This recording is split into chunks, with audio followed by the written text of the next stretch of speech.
विचारधारा के लिए,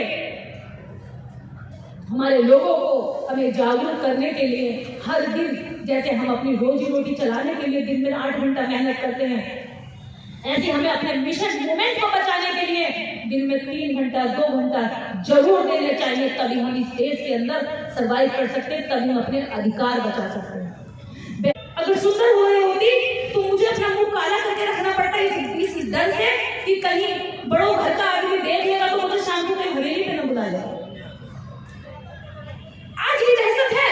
बुंदेलखंड के एरिया में 2018 की घटना बता रही हूँ, बुंदेलखंड में ऐसा होता है। ऐसी संस्कृति को मैं अपनी जूते की नोक पर रखती हूँ जो कहेगी एक 80 साल का बुजुर्ग 9 साल की बच्ची के साथ सेक्स करके बच्चा पैदा करेगा। ऐसी नीच और घटिया सोच का आज कौन सी औरत महसूस करेगी कि ये होनी चाहिए? कौन सी ऐसी माँ यहाँ पर बैठी है जो कहेगी कि मैं 80 वर्ष के बुजुर्ग के साथ अपनी 9 साल की बच्ची की शादी कर दूंगी? है कोई माँ? कुछ वाले लोग हैं वो कभी कांग्रेस के रूप में आ जाएंगे, कभी बीजेपी के रूप में आ जाएंगे, कभी आप के रूप में आ जाएंगे, कभी अन्य के रूप में आ जाएंगे, लेकिन वो कभी आपका भला करने के लिए डॉक्टर अम्बेडकर की तरह माँ के रूप में नहीं आए। तो हमें जागरूक करने के लिए हर दिन, जैसे हम अपनी रोजी रोटी चलाने के लिए दिन में 8 घंटा मेहनत करते हैं, ऐसे हमें अपने मिशन मूवमेंट को बचाने के लिए दिन में 3 घंटा 2 घंटा जरूर देने चाहिए। तभी हम इस देश के अंदर सरवाइव कर सकते हैं, तभी हम अपने अधिकार बचा सकते हैं। बताओ, कोविड से मर रहा है, बीमारी से मर रहा है, प्लेग से मर रहा है, रोग से मर रहा है, टीबी से मर रहा है, लेकिन दवाई खाने को तैयार नहीं है। 12 साल की 9 साल की बच्चियां हैं, उनका इस कदर यौन शोषण होता है कि उनकी जान की हड्डियां टूट जाती हैं। उनका इस कदर शोषण होता है कि उनके जान के बीच का जो मांस है वो लोथड़े लोथड़े और छिपड़े बनकर बिखर जाता है। और जब वो मर जाती है तो मंदिरों के पीछे बनी जगह में उन्हें दफन कर दिया जाता है। सारे पुरुष उस महिला का शारीरिक शोषण करते थे केवल एक मुट्ठी अनाज खिलाने के लिए। अगर पति मर जाता था तो उसके पहले ये परंपरा थी कि पति के मरने के तुरंत बाद महिला को जला दो और कहते थे कि तुम्हें भी पुण्य प्राप्त होगा। अगर तुम बच गई तो तुम उल्टा हो, तुम कलछी हो, तुम चरित्रहीन हो, तुमने पति से प्रेम ही नहीं करा। कितनी ये उंगली जल जाती है, खाना बनाती हूँ मैं किचन में, कभी कभी उंगली जल जाती है, तुमने काम जाती हूँ, मैं पानी में डालती हूँ, बर्फ में डालती हूँ, पूरा शरीर जलता होगा। कितनी पीड़ा रही होगी, कितना सहा होगा इस देश की औरतों ने, कितना सहा होगा इस देश की मेरी दादियों ने, नानियों ने, जरूर वो मेरी नानी दादी रही होंगी, जरूर वो मेरी पुरखिन रही होंगी, कोई और तो नहीं रही होगी। इस देश की हर औरत को समर्पित ये बात है कि बाबा साहब डॉक्टर अम्बेडकर अगर नहीं होते इस भारत में तो क्या मेरे जैसी स्त्री, मेरे जैसी एक गरीब बेटी हर सूट बूट पहन करके इस दाइश पर बोल रही होती? ना बोल रही होती। मैं तो मेरे गाँव में ही किसी साहूकार के यहाँ गोबर उठा रही होती, उसके खेत में मजदूरी कर रही होती, बेगारी कर रही होती, सुंदर हो रही होती, तो मुझे अपना मुंह काला करके रखना पड़ता है इस डर से कि कहीं बड़ों घर का आदमी देख लेगा तो मुझे शाम को कहीं हवेली पे न बुला जाए। आज भी दहशत है। बुंदेलखंड के एरिया में 2018 की घटना बता रही हूँ, बुंदेलखंड में ऐसा होता है। मुझे कहीं से टिकट लेकर के चुनाव में लड़ना, जो मैं इतनी बात बोलूं जितनी आपको खुश कर सके, मैं हर वो बात बोलूंगी जो समाज के लिए जरूरी है, जो समाज में सुधार के लिए जरूरी है। दवाई दी जाती है तो सारी गोलियां मीठी नहीं होती, कड़वी भी होती। मुझे आपको खुश नहीं करना है, मुझे आपको सुखी करना है।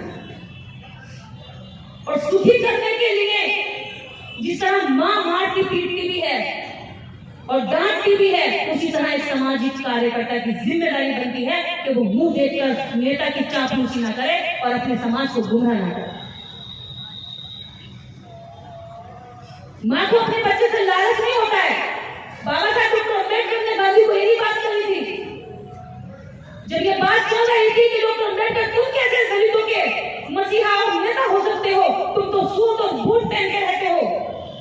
दलितों के मसीहा तो गांधी है, गांधी लुंगी में रहते हैं, नंगे रहते हैं, फटीचर लोगों को देखकर के फटीचर रहते हैं। बाबा साहब डॉक्टर अम्बेडकर ने कहा कि गांधी दलितों की नर्स हो सकते हैं, गांधी दलितों की दाई हो सकते हैं जो बच्चा पैदा करती है, अपनी फीस लेती और चली जाती है, लेकिन दलितों की मां तो डॉक्टर अम्बेडकर ही है जो पैदा होने से जवानी तक ध्यान रखती है। जो हमेशा के लिए उन्हें प्यार करती है, उनकी केयर करती है, उनके जीवन में अच्छा समझती है और सोचती है। तो वैसे ही आज गांधी के जो सोच वाले लोग हैं वो कभी कांग्रेस के रूप में आ जाएंगे, कभी बीजेपी के रूप में आ जाएंगे, कभी आप के रूप में आ जाएंगे, कभी अन्य के रूप में आ जाएंगे, लेकिन वो कभी आपका भला करने के लिए डॉक्टर अंबेडकर की तरह मां के रूप में नहीं आएंगे। ये आपको पहचान करनी पड़ेगी।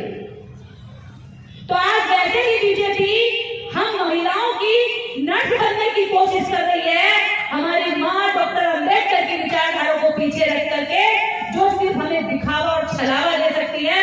महिलाओं के नाम पर 50% महिलाओं के नाम पर वो अपने 15% महिलाओं के लिए सीटें पक्की कर रही है, जो मनुवादी बच्चे तैयार करते हैं, जो ऐसे बच्चों को तैयार करती हैं जो स्कूल कॉलेज और यूनिवर्सिटी में जाकर के हमारे बच्चों का शोषण करते हैं। पहले जाके पूछते, उसके बाद उनके साथ टिफिन और लंच शेयर करते हैं, जो स्कूलों में जाके पूछते हैं।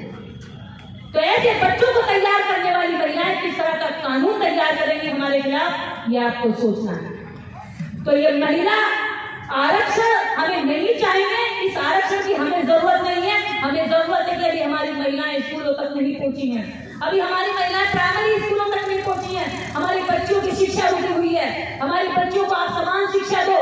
50% महिलाओं को, हमारी बेटियों को, इस देश की, मैं ये नहीं कह रही कि हमारी बेटियों को, देश में 50% महिला आबादी है, आप 50% महिला आबादी के लिए शिक्षा में रिजर्वेशन दो, नौकरी में रिजर्वेशन दो, ताकि वो शिक्षित हो सके, उसकी बुद्धि विकसित हो सके और वो अपने सही और गलत की पहचान करके खुद सवाल कर सके। तुम होते कौन भीख देने वाले, तुम होते कौन उनके मसीहा बनने वाले?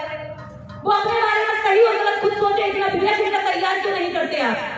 तुम चाहते हो कि वो अपनी मानसिकता से अपंग रहे और तुम उनका भला करने का नाटक उनको चलते रहो। हमें हमारी विचारधारा के लिए, हमारे लोगों को हमें जागरूक करने के लिए हर दिन, जैसे हम अपनी रोजी रोटी चलाने के लिए दिन में 8 घंटा मेहनत करते हैं, ऐसे हमें अपने मिशन मूवमेंट को बचाने के लिए दिन में 3 घंटा 2 घंटा जरूर देने चाहिए। तभी हम इस देश के अंदर सर्वाइव कर सकते हैं, तभी हम अपने अधिकार बचा सकते हैं। बहन बेटियों को बराबर का सम्मान देने का रिकॉर्ड इस भारत के अंदर केवल अंबेडकरवादी विचारधारा का है, जिसका प्रमाण है कि आज जो मंच पर बैठी हैं, वरना महिला पैर की जूती कही गई है मनुस्मृति के तहत। मनुस्मृति औरतों को कुर्सी पर बैठने की इजाजत नहीं देती है। आजादी से पहले औरत को सती के नाम पर पति के साथ जलाया गया, बहु प्रथा के नाम पर ससुर ने भी महिला का शोषण किया, देवर ने किया, जेठ ने किया, घर में जितने भी पति होते पुरुष होते थे, विधवा के साथ लोग शोषण करते थे। ये आज की स्थिति थी।